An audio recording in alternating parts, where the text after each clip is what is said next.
Whoa, what is happening, y'all, man? Like, literally live reaction right now. Terry McLaurin just signed a 3-year extension. And I'm going to tell you right now, we're going to dive into the numbers and everything. And my voice is still pretty much gone from the Commanders Kings live show in person last night. Appreciate everybody that pulled up, man. That was man, that was, I don't even know how to describe them. I don't even know the words. That was amazing. And then, I mean, we immediately the next, before noon, we're talking about Terry signing an extension. And again, Terry won. I'm going to let y'all know that right now. Terry won. We're going to dive into everything, of course, but before we do, make sure you still follow that like button, still follow the subscription button, and still follow the bell next to that subscription button so you get notification each and every time I release an informative and opinion video just like this one. Make sure you stay tuned to all of the content. Appreciate all the support. Shouts out to everybody that came to the Commanders Kings live show in person. Of course, sorry to all of y'all where the live stream was a little ugly. It was because of the internet there. Like, we had all of the equipment and everything, but the internet of the place just wasn't able to handle it. So we're just going to do a better job with the internet side of it. But I promise you, we tried to have everything set it up. We had everybody with mics, everything. But, man, let's dive into this Terry McLaurin extension, man. Let's get it. All right, man. So Terry McLaurin just signed a 3-year extension, which is, first of all, stop there. I thought it was going to end up being 2 years. Some people even said that maybe Terry's only going to be able to get one. And he's going to have to just try again going into the 2027 season or something like that. But he has a 3-year extension. So he's going through this 2025 season. Then he's going to be signed through 2026, 2027, and 2028. He's not a free agent until 2029. And also, it is a 3-year extension worth $96 million. $30 million signing bonus, but most importantly, we're talking about $32 million a year. That's more than what most people thought he was going to get. So I guess Adam Peters at the end of the day was like, yeah, we need Terry, man. Let's just go ahead. And I feel like a lot of this probably had to do with the fact that, Adam Peters, I don't think any of us like Buddy Baker. I've been screaming even before the whole Buddy Baker thing went crazy since like a couple of months ago. Buddy Baker has to be the problem. I feel like the fact that he's like a hometown friend from Indianapolis, the fact that Terry McLaurin is his biggest agent and his biggest client and all of that type of stuff, I just felt like he had his own self-interest at heart, prioritizing what he wants over Terry. And I just assumed that nobody in that organization liked them. And I guess at the end of the day, Adam Peters is like, man, we just want to get our guy signed. Forget how I feel about Buddy Baker or potentially how he feels about him and stuff like that. We need to get our guy signed. We saw in that preseason, and I'm going to do my 53-man roster breakdown, my final prediction, even though I might not even have to. By the time I get home, it'll probably be already, once I'm able to get it out, it's probably going to be too late. But I'm going to try to squeeze one out before. But I mean, like, the receiver situation is so, I'm only keeping 5. You already have your 5 locks with Terry once he signed. Deebo Samuel looking better than I expected. Noah Brown when healthy. Jalen Lane, I think, is going to surprise a lot of people. Even in our fan base, I feel like a lot of our fan base is downplaying him. And then Luke McCaffrey, you know what I'm saying? But that's the only 5 locks. I don't feel like anybody else has done enough to step into that 6th spot. Now, Ja'Cory Brooks is the one guy that I was super rooting for. But, like, that we need Terry. Like, let's just go ahead and get this out of the way. That's the point of all of this. I said all of that to say we need Terry, and we need Terry bad. I'm curious about the guaranteed numbers. I'm still kind of scrolling right now, but a 3-year, $96 million extension. Terry won. We were thinking that, like, there were reports that the Commanders are at max willing to give him 28. Maybe at max give him $30 million a year. And now, granted, he didn't get more than DK Metcalf, which the reports were coming out and saying. But he's way closer to DK Metcalf than that 23.5 per year that Courtland Sutton was getting that we were trying to compare Terry to. There was a side that said that Terry should be closer to Courtland Sutton than DK Metcalf, especially since we all feel like DK Metcalf was overpaid anyway. You know what I'm saying? Comparing yourself to a guy that was overpaid, that didn't feel like that was necessarily indicative of the actual wide receiver market, especially of somebody your age and somebody of your talent, your tier, your talent bracket or whatever. You know what I'm saying? So I felt like he was going to be somewhere in the middle, maybe even closer to Courtland Sutton. So I am surprised that he got 30. He's right behind DK.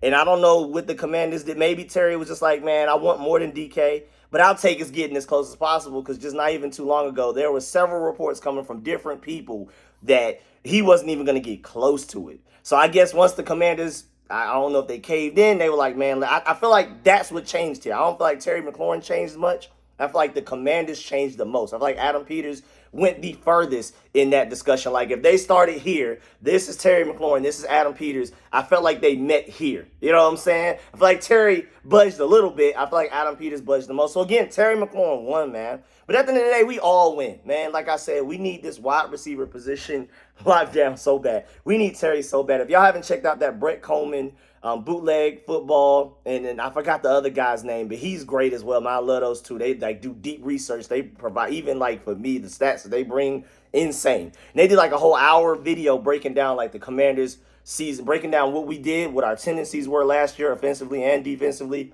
what we're projecting next year, and they pointed out the obvious, but I love the stats that they used to show it. They're like, this offense needs Terry McLaurin. We don't make it to the NFC Championship game last year without him. We don't make it this year, and we're trying to do better. You know what I'm saying? Some people consider a sophomore slump us not making the Super Bowl because we went to the NFC Championship year one, and the only way you can outdo that is to go to a Super Bowl. But we're not making it to the Super Bowl without Terry McLaurin. I'm telling you that right now.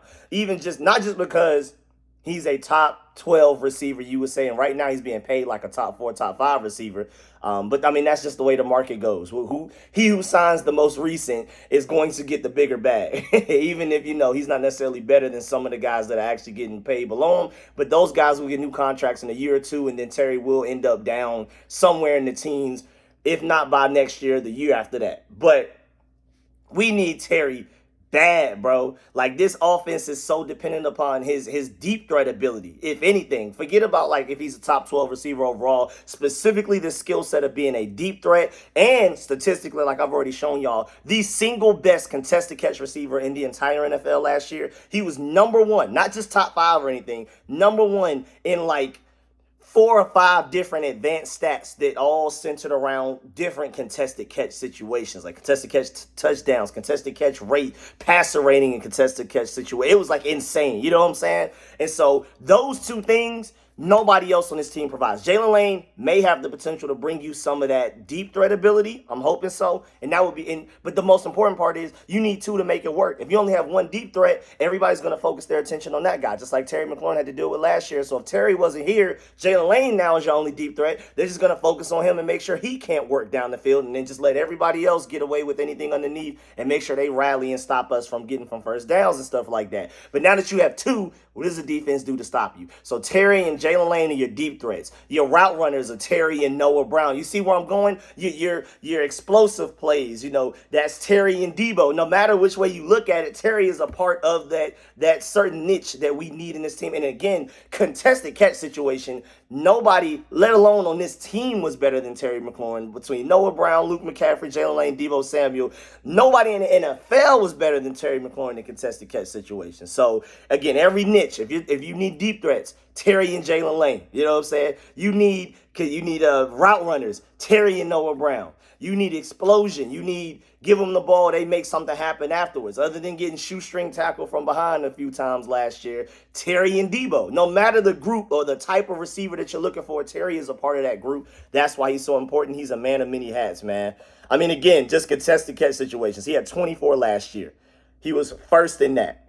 Passer rating when targeted, 135.3, first in that. 10 touchdowns versus single coverage, first in that. You can't single cover this guy. You can't. It's insane. So, again, $30 million signing bonus.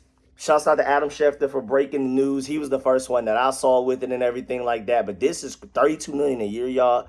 That's relatively insane. I ain't gonna lie, man. I didn't expect that. I did not expect that at all, man. Hey, shouts out to Terry, though, man. So he's good through 2028. Again, he has this 2025 season in 6, 7, 8. He's not a free agent until 2029. And by then, he'll be like 33 going on 34. So this is probably it as far as big contracts for him and stuff like that. Actually, Jordan Schultz was the first to break it, I'm seeing right now. And I guess that's pretty expected, man. He does that. Jordan Schultz even said the Commanders, an all-pro wide, don't forget, all-pro wide receiver last year too, man. Jaden Daniels had a lot to do with that, but Terry was still an all-pro, man. And a lot of these other wide receivers have always had great quarterbacks, so who's to say? You know what I'm saying? So Terry deserves his credit. agreed to a 3-year extension worth $96 million. I can't wait to see the actual breakdowns. I'll probably do a separate video once I'm finally home of like all of the intricate parts of the details of the contract, like his exact cap hits and stuff like that. Y'all know I got y'all eventually. The deal is done, and Scary Terry gets his well-deserved payday while Jaden Daniels gets his star receiver back in the arsenal. Thank goodness. He also said this was not an easy negotiations, and both sides often didn't see eye to eye, but ultimately Terry McLaurin's value to the Commanders on and off the field, including his durability and leadership, led to both sides setting aside their differences and getting the deal done. And I feel like that's a big part of this. I mean, this guy hasn't missed a game in like 4 or 5 years or something like that, like straight. Him and Mike Evans have the longest withstanding 1,000-yard receiving seasons in a row. Now, granted, he always barely gets it. He doesn't have those 1,300-yard receiving seasons. He didn't get them 1,400s. He still hasn't even had 150 receiving yards in a single game.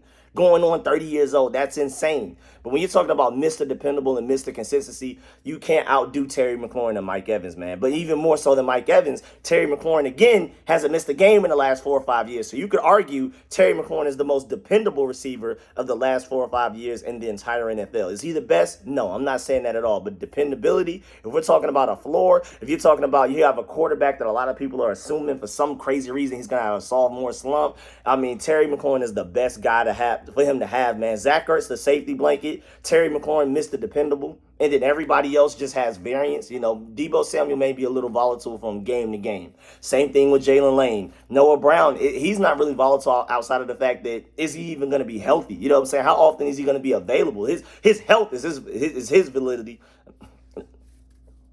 His health is why he's volatile. You know what I'm saying? So it's all about, man, Terry, man, thank goodness having him and Zach Ertz on the field at the same time. I can't wait to see what he and Deebo look like. Now, granted, he's still ramping up. You know what I'm saying? He hasn't taken on any real actual contact so far this offseason. So, you know, we'll see how he looks week 1 going against Deonte Banks. I can't wait for that revenge game again. But you know, I think he'll be ready by week 1, but it is interesting that he didn't get any meaningful snaps against an opponent's defense. He missed the Patriots joint practice. Of course, he didn't play in the Patriots preseason game. Barely any of the starters did except for like the rookies.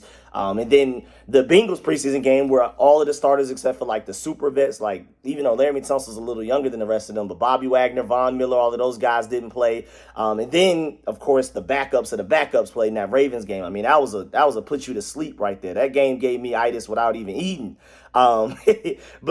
But yeah, man, I mean, Terry, I mean, there were very limited moments where he could have possibly even played. I feel like the Patriots joint practice would have been the most work he could have gotten if we would have had him signed by then and he was practicing by then. Because, again, that ankle injury was all a facade. That was all just the Commanders doing Terry McLaurin a favor to not make him look like the bad guy by saying, well, I mean, even if he had the contract signed, he wouldn't be out here because of his ankle. That was never a real thing. I'm telling y'all right now. Shouts out to Linnell Willingham and shouts out to Rio Robinson. Linnell went on Rio's platform, went on his YouTube channel. Go check out that live stream because that was a great interview. Linnell dropped several bombs on Rio Robinson's channel. But the crazy bomb was that he heard through the grapevine, through whispers, and it was kept secret on purpose. That's why they tried to keep it low key. That Jaden Daniels has been throwing to Terry in the bubble almost every day, like in secret, nobody allowed to see. So like their chemistry, I guess, is still okay. They just haven't done team stuff together. When it comes to like developing plays and Cliff Kingsbury adding to the playbook that we had from last year going into 2025, new wrinkles, new plays, new formations, Terry hasn't been a part of that. But Jaden's been throwing to Terry this entire time. But again, my biggest concern is Terry ready for real contact? He hasn't participated in a full padded practice yet. Not even a Commanders versus Commanders practice. He missed the scrimmage, let alone missing that joint practice against the Patriots, which is really the most meaningful reps we've gotten all offseason. Like that was the most, this is real work, this is real development here out of any practice that we've had all offseason, honestly. And again, Terry missed that one as well, but we'll see. I know Terry's so happy, though. He's going to walk into that locker room. Everybody going to congratulate him. Again, training camp is over with. So now we're not going to have any real media access to these guys really until, like, Dan Quinn and those guys probably speak heading into week 1. And then, you know, maybe before and especially after the game against the Giants, we'll get a chance to speak to Terry. But I'm not sure if the media is ever going to catch him at this point. We have no training camp practices. We're not going to hear or know anything that's going on right now. Training camp is over. The practices are now solely focused on preparing for the Giants in this regular season and the eventual postseason run that we're going to go on. So everything is shut down. No media access, no clips, no training camp practice breakdowns like I do and stuff like that. So I don't even know when we're going to talk to Terry again. I think that's an interesting part of this as well. But I know he's happy. Can't wait to see whatever clips come out. Hopefully, like the Commanders put out something like the behind the scenes of Terry walking into the locker room for the first time, everybody hugging him and hyping him up and stuff. I'm hoping we get something like that. And just mind you, Terry McLaurin, most 1,000-yard receiving season since 2020. It's just Mike Evans, Devontae Adams, Justin Jefferson, and Terry McLaurin, bro. And again, Terry has missed the least amount of games out of all of those guys because he's the only one that hasn't missed a single game out of all of those guys. So come on, bro. I know he may not necessarily have the ceiling of those guys, but the floor and the dependability is unmatched, bro. So I'm just happy to have him back. I'm happy it's over. I'm not about to sit here and fret over, I was willing to pay him 28, 29 million. Now it's 32 million a year or something. Like, man, that 3 million ain't going to be that much. And so it's not going to really hurt us. I mean, we're sitting with a ridiculous amount of cap space right now, like 20 million. Like, this didn't even put a dent into this year. I know the problem was long term, like once we got to get close to paying Terry McLaurin, Jaden Daniels, that the record-setting contract he's gonna sign. I know that was some of the issue here.